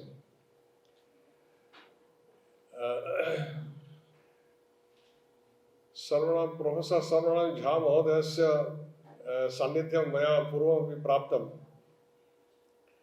एतादृशेषु कार्यक्रमेषु सामान्यतः मुख्यातिथिरूपेण कश्चित् राजनेता आगच्छति वा तादृशः कोऽपि। झा महोदयस्य एव महानुभवता यत् मत्सदृशः एकः सामान्यजनः आहूतः। इदानीं वेदविषये चर्चा चलति। वेदस्य अध्ययनस्य परम्परा अस्माकं देशे इदानीं लुप्तप्रायः अस्ति। तस्य कृते अस्माभिः यः प्रयत्नः कर्तव्यः तद्विषये जागरूकता निश्चयेन करणीया। अस्य कार्यक्रमस्य माध्यमेन भविष्यति इति मम आशा। वेदानाम् अध्ययनं संस्कृत माध्यमेन भविष्यति, तो संस्कृतस्य अध्ययनम् आवश्यकम्। इदानीं अहं संस्कृत प्रचार कार्येषु निमित्तं यत्र गच्छामि, यथा आयुर्वेद महाविद्यालयः अस्ति, आयुर्वेदशास्त्र शास्त्राणि सर्वाणि तत्र संस्कृतेन लिखितानि सन्ति, किन्तु छात्राः संस्कृतं न जानन्ति। अनुवादमाध्यमेन पठन्ति आयुर्वेदाचार्याः भवन्ति। बहवः जनाः ज्योतिषाचार्याः सन्ति, संस्कृतं न जानन्ति। संस्कृतमाध्यम अनुवादग्रन्थान् पठित्वा एव ते ज्योतिषाचार्याः, योगाचार्याः, तत्र वैद्याचार्याः सर्वे भवन्ति। तस्य निराकरणं करणीयम्। अस्माकं शास्त्रग्रन्थान् संस्कृतेनैव पठितव्यं, नो चेत् को लाभः? इदानीं तदर्थमेव जनाः पृच्छन्ति संस्कृत अध्ययनेन लाभः कः? किमर्थं पठामि? सर्वान् ग्रन्थान् अनुवादेन लभ्यते एव। तो अतः संस्कृत माध्यमेन एव अध्ययनं करणीयम् इति अस्माकम् उद्देश्यः भवितुमर्हति। इदानीम् अन्यान् तद्विषये सर्वकारीयः चेतना अपि भवितव्या, तत्रापि न्यूनता अस्ति। शनैः शनैः भविष्यति इति आशा अस्ति। अस्माकं यत् किमपि यत् इदानीं अस्माकं देशे एकः बहु भाषाविद् डॉक्टर सुनीति कुमार चटर्जी आसीत्। तेन लिखितं यत् 500 AD 500 ख्रीष्टाब्दपर्यन्तं पश्चिम एशियातः जापान पर्यन्तं यः कोऽपि संस्कृतं जानाति स्म, सः पश्चिम एशियातः चीन जापान पर्यन्तं भ्रमणं कर्तुं शक्नोति स्म। तत्र अस्माकं देशे सर्वत्र संस्कृतमेव भाषा आसीत्। भारतदेशः अध्ययनस्य पीठः आसीत्, किन्तु तत्र नष्टं किमर्थं जातं? यदा यवनानाम् आक्रमणं जातं, हिन्दुजनानां पराजयः अभूत्, तत्र अस्माकं नालन्दा, तक्षशिला इत्यादि विश्वविद्यालयाः नष्टाः जाताः। तथापि अस्माकं जीवनपद्धतिः, अत्र वैदिक सनातनी जीवनपद्धतिः, यत् हिन्दू जीवनपद्धतिः नष्टा न जाता। 700 वर्षपर्यन्तं इस्लामी राज्य आसीत्। अनन्तरं इंग्लिश ब्रिटिश जनानां शासनम् आसीत्। सम्पूर्ण तेषां प्रयत्नः आसीत् अस्माकं सभ्यतायाः नष्टं कर्तुं प्रयत्नं कृतवन्तः। किन्तु भारते हिंदू सभ्यता, हिंदू जीवन पद्धति नष्टा न जाता। कारणं किं? संस्कृतं जीवति। संस्कृतं जीविता भाषा अस्ति। ते मां पाठयन्ति यत् संस्कृतं मृता भाषा नास्ति, संस्कृतं जीविता भाषा अस्ति। तदर्थम् एतावत् पर्यन्तम् अस्माकं संस्कृतिः अपि जीवति। अतः संस्कृतम् अस्माकं जीवने स्वीकरणीयम्।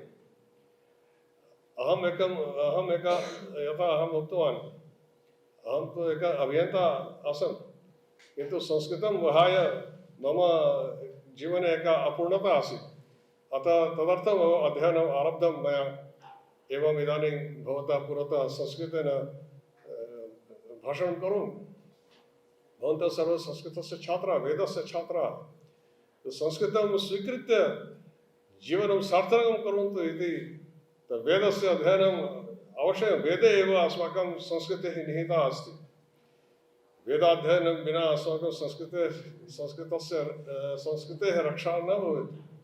अतः भवताम् उपरि बहु अत्र दायित्वमस्ति। अतः अत्र एतादृशे कार्यक्रमे अस्माकं यत्किमपि भवति, अपरे दिवसद्वयपर्यन्तं बहुविधा चर्चा भविष्यन्ति। तेन माध्यमेन भवतः ज्ञानवर्धनं भवेत्। एवं वेदस्य रक्षार्थं भवतः जीवनं सार्थकं भवेत् इति मम शुभाशयाः, शुभकामनाः इत्युक्त्वा विरमामि। धन्यवादः। अन्ते अध्यक्षीय उद्बोधनार्थं परिसर निदेशकान् त्रिस्कन्धमर्मज्ञान् दरभंगा संस्कृत विश्वविद्यालयस्य कुलपतिचरान् प्रार्थयामि यत्ते आगत्य अध्यक्षीय उद्बोधनेन अस्मान् उद्बोधयन्तु।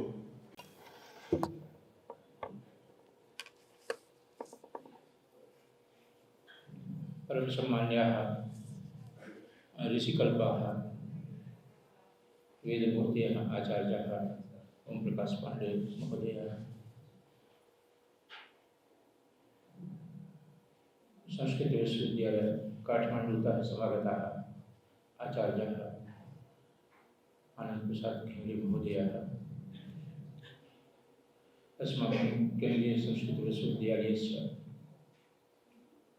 वेद पौरोहित्य कर्मकांड वेद भाष्य शाखायाः अध्यक्षाः,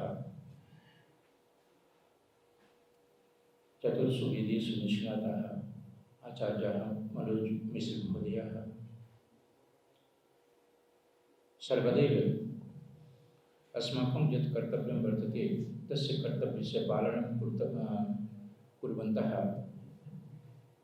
आचार्याः, अभियन्तारः, संस्कृत सेवारताः शोभनलाल वकील महोदयाः,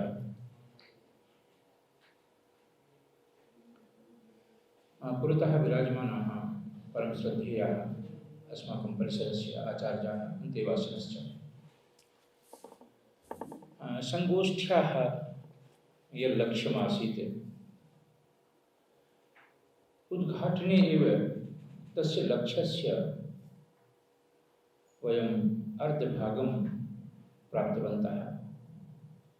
इदानीं सारस्वतातिथिरूपेण ऋषिकल्पाः ओम प्रकाश पांडे महोदयाः अत्र सम्प्राप्ताः। तेषां व्याख्यानं कथम् आसीत् इति वक्तुं प्रयोजनं नास्ति, यदस्ति तदस्ति, वयं सर्वे जानीमः। संगोष्ठ्याः यत् लक्ष्यमासीत् ऋक्सामयोः सम्बन्धमीमांसा उभयोः वेदयोः विषये चर्चा तो भविष्यति अद्य श्वः परश्वः त्रिषु दिवसेषु, किन्तु प्रारम्भे तैः स्वकीय उद्बोधने तथा सारकल्पितं तथ्यं समुद्घाटितम् अस्माकं पुरतः, यस्मिन् समये यस्मिन् विषये अस्माभिः परिकल्पना अपि न कर्तुं शक्यते स्म।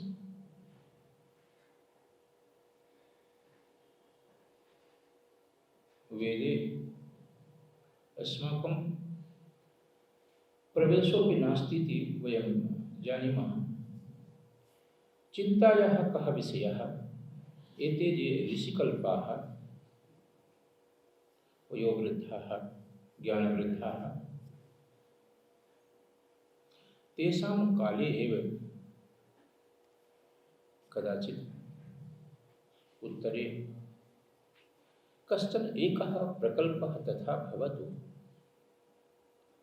यत्र अस्माकं ये पुरतः विराजमानाः बालाः सन्ति तेषां सम्यक् अध्ययनं चतुर्णामपि वेदानां भवेत्। वेदस्य भवादृशाः विद्वांसः अस्माकं मध्ये सन्ति। एषा परम्परा कथम् अग्रे गच्छेत् इति चिन्तायाः चिन्तनस्य च अयम् अवसरः अस्ति। कर्मकाण्डदृष्ट्या बहवः वैदिकाः नगरे ग्रामे च इदानीं प्राप्यन्ते। शास्त्रदृष्ट्या भाष्यदृष्ट्या तथ्यज्ञानदृष्ट्या के विद्वांसः कथम् अस्याः परम्परायाः संरक्षणं सम्पोषणम् अस्माकं ये छात्राः सन्ति तेषु संक्रमणं कथं भवितुमर्हति, तदर्थम् अस्माभिः किं करणीयम् संगोष्ठ्याः चिन्तनस्य अयमपि विषयः वर्तते।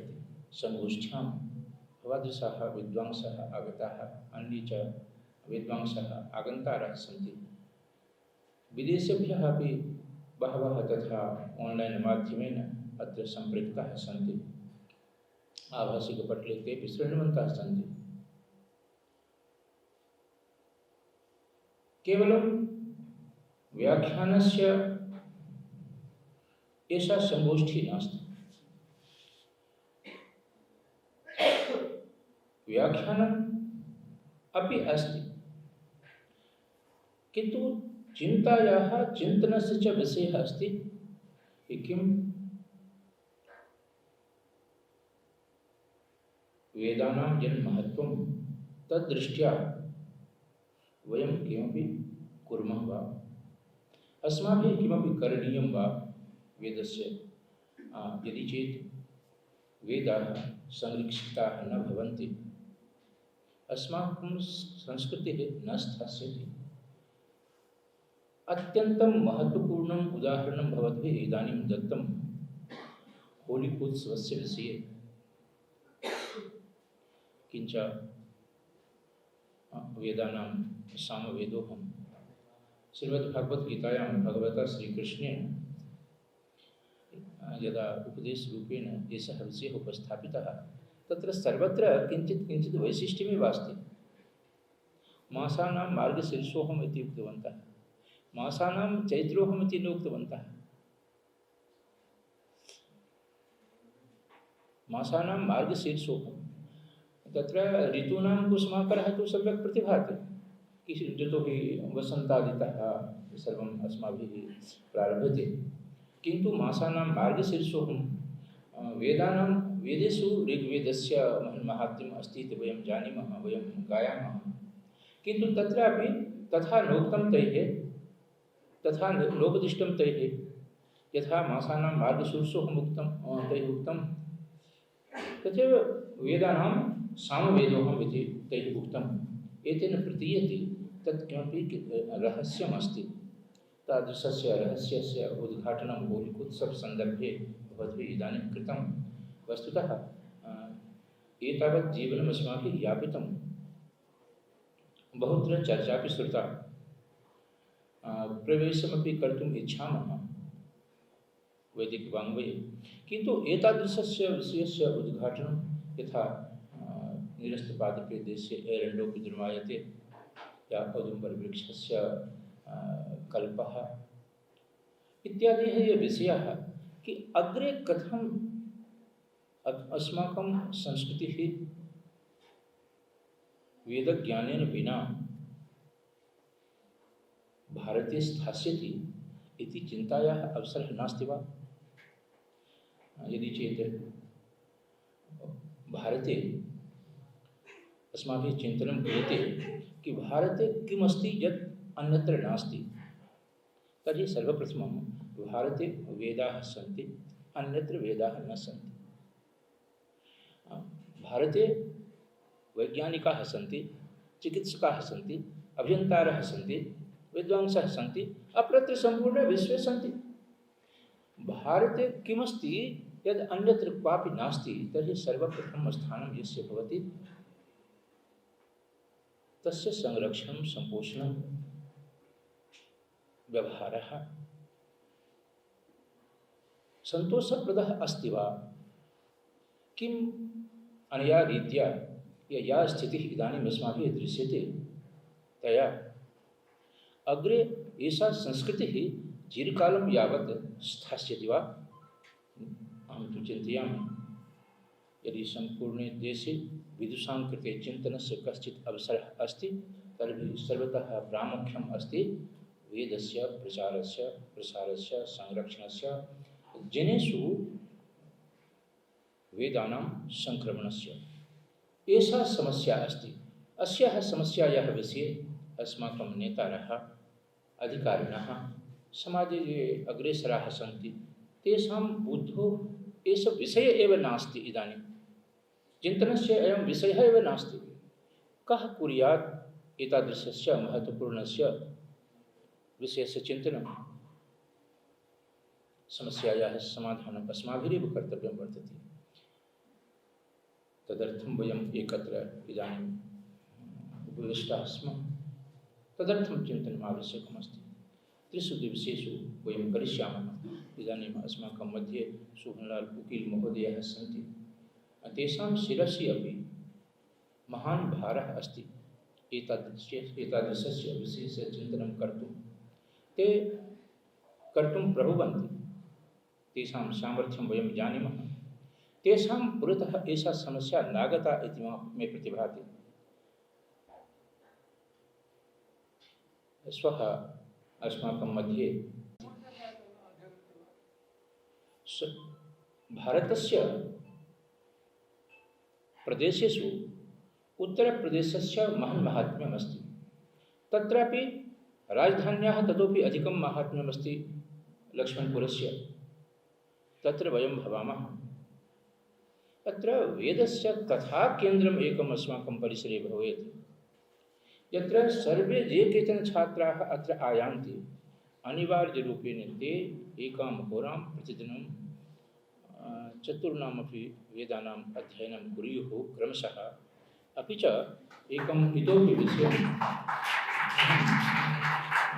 इदानीं संयोगवशात् उकील महोदयः सन्ति, अस्माकं ज्येष्ठाः श्रेष्ठाः ऋषिकल्पाः ओमप्रकाश पाण्डे महोदयः सन्ति। एकः प्रस्तावः अस्माभिः प्रेषितः वर्तते मन्त्रालयं प्रति, कि अस्मिन् परिसरे एकं बालगुरुकुलमपि भवतु। बालगुरुकुले इदानीं किं भवति, ये छात्राः अत्र पठितुम् आयान्ति ते सद्यः 10वीं कक्षाम् उत्तीर्य वा 12वीं कृत्वा अत्र आगच्छन्ति। शास्त्रीकक्षायां वा प्राक्शास्त्रीकक्षायां वा प्रवेशं प्राप्नुवन्ति। तत्र बालगुरुकुले एषा सङ्कल्पना अस्ति यत् 5म्यां कक्षायामेव छात्राणां प्रवेशः भवेत्। ततः पृथिवी संस्कृतमाध्यमेन व्याकरणस्य, ज्योतिषस्य, आयुर्वेदस्य, वेदस्य एते ये केचन विषयाः, यान् विषयान् आश्रित्य अस्माकं प्रधानमन्त्रिणः परमसम्मान्याः नरेन्द्र मोदी महोदयाः सम्पूर्णे विश्वे व्यापृताः सन्ति। इंडियन नॉलेज सिस्टम, भारतीय ज्ञान परंपरा, विश्वगुरुः, वसुधैव कुटुम्बकम् इत्यादयः ये विषयाः, तेषां सर्वेषामपि मूलं किमस्ति?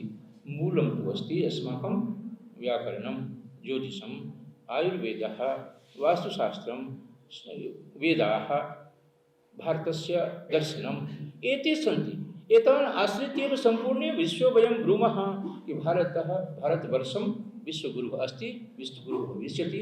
वयम् अग्रे, अस्मदीया संस्कृतिः अग्रे अस्ति। किन्तु तदर्थं केवलं भाषणेन न सिद्ध्यति वा? न सिद्ध्यति।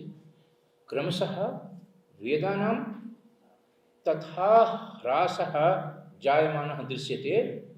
यदि एषा एव स्थितिः अग्रे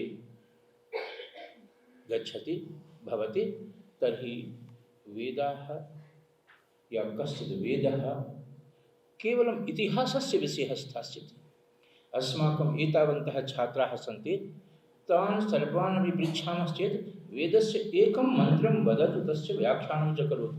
ये वैदिकाः विद्वांसः भवन्ति, ये कर्मकाण्ड वेदपौरोहित्यादिकं कारयन्ति, तान् पृच्छामश्चेत् मन्त्रस्य एकस्य भाष्यं करोतु। अन्तर्गच्छायाम् अस्माभिः दृष्टं। तर्हि भाष्यस्य विषये एव नागच्छति, वेदार्थस्य विषये एव नागच्छति। प्रक्रियाभागोऽपि तथा अस्ति, यस्मिन् विषये चर्चा कर्तुं न शक्यते। तो किम् इदानीम् एतावान् अवसरः वयं सर्वं कर्तुं समर्थाः, सर्वमपि वेदान् विहाय कर्तुं समर्थाः वा? संस्कृतेः सभ्यतायाश्च संरक्षणार्थं किं कः उपायः? उपायं वयं कुर्मः वा? नैव कुर्मः।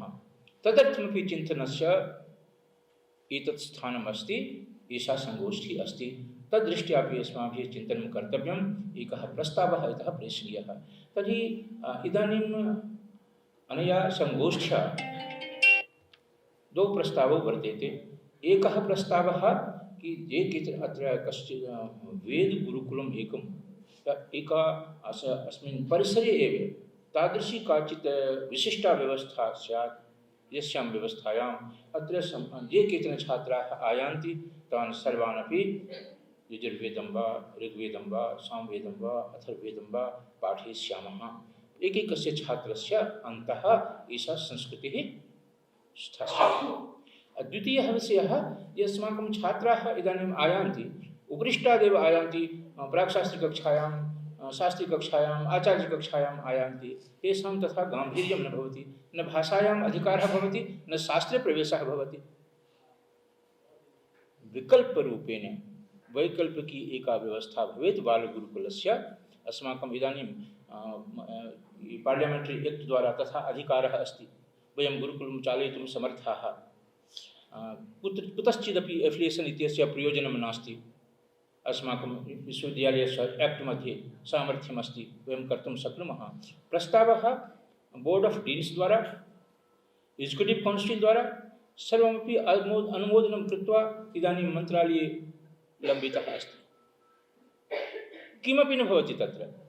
वयं सम्पूर्णे विश्वे गायामः भारतीयसंस्कृतिः, इण्डियन् नॉलेज सिस्टम, किन्तु तस्य मूले यत् किमपि अस्माभिः कर्तव्यमस्ति तदस्माभिः इदानीमपि न क्रियते। एषः विषयः पुरतः आनेतव्यः आसीत्।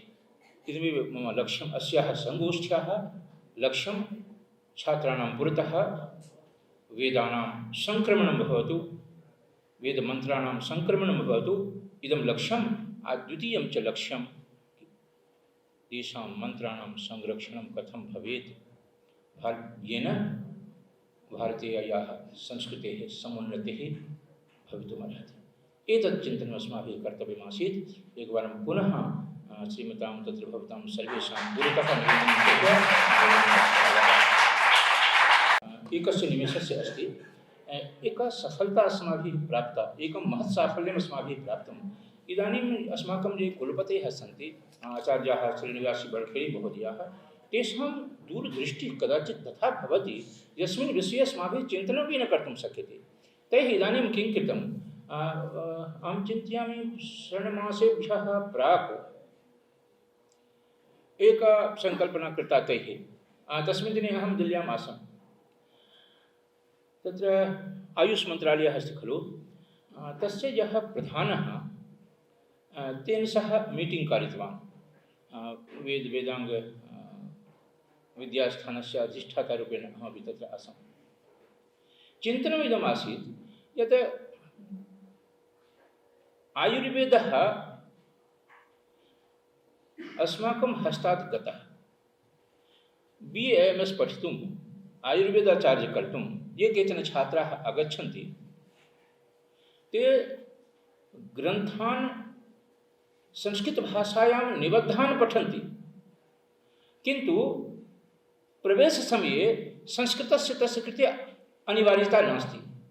कुत्रचिदपि संस्कृतस्य अनिवार्यता नास्ति आयुर्वेदं पठितुं।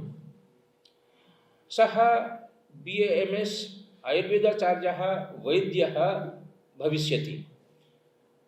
सुश्रुतं पठित्वा, चरकं पठित्वा, कस्यां भाषायाम् अस्ति, संस्कृतभाषायाम् अस्ति, किन्तु प्रवेशस्य कृते संस्कृतस्य अनिवार्यता एव गता। इदं मुख्यं कारणम् अस्ति।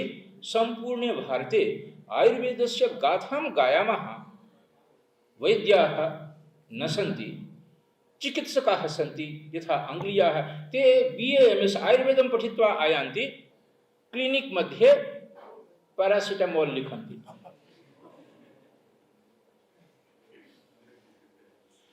कुत्र आयुर्वेदः, कथम् एतावान् व्ययः भवति, किं वा प्रयोजनम्, अनेन आयुर्वेदस्य संरक्षणं भवति वा? नैव भवति।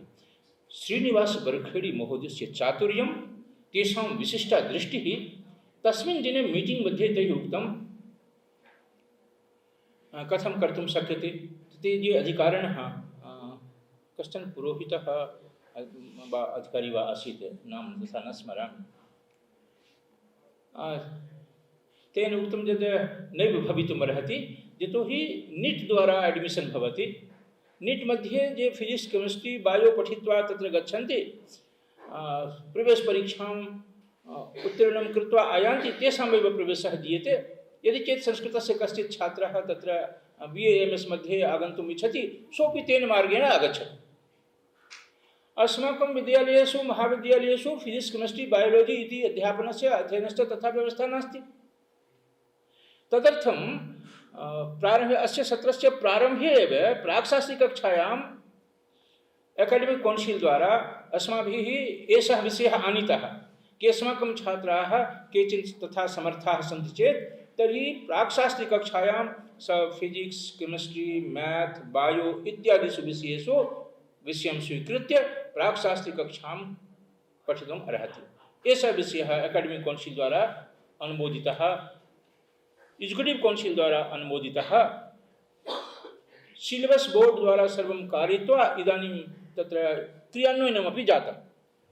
कस्मिंश्चित् महाविद्यालये एतादृशम् अध्यापनम् इदानीं चलति, एकस्मिन्नेव महाविद्यालये चलति। किन्तु तेनापि लक्ष्यस्य पूर्तिः न जाता। अस्माकं छात्राः सद्यः कथं गन्तुम् अर्हन्ति तत्र एषः मार्गः अन्वेषणीयः आसीत्। तर्हि जातम् एकः तथा विषयः भवतु कि प्राक्शास्त्रीस्तरे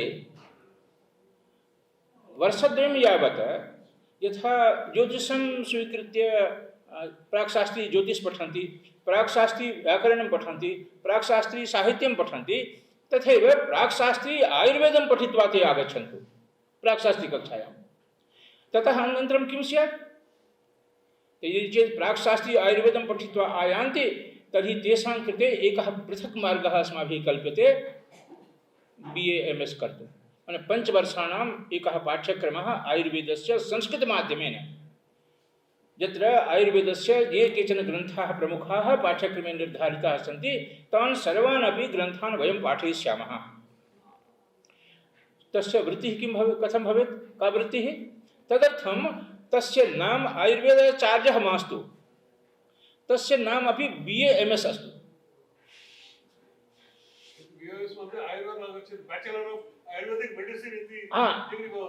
डिग्री भवति।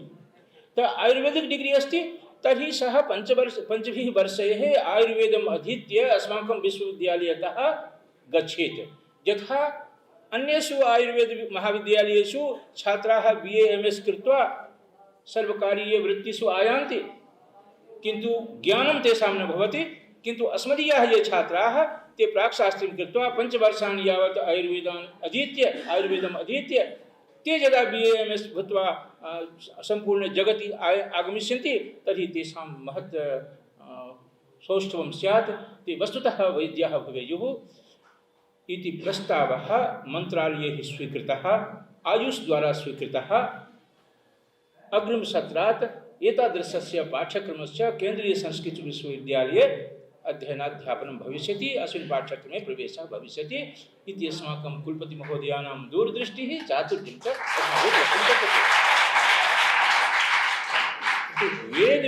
वेदविषये इदानीमपि चिन्ता अस्ति एव। तथा आयुर्वेदस्य यथा एकः विकल्पः अस्माभिः आनीतः, एकः मार्गः अस्माभिः सम्प्राप्तः, तथैव वेदानां रक्षार्थमपि अस्माभिः कश्चन तथा उपायः कर्तव्यः इत्येव उक्त्वा अहं विरमामि। धन्यवादः।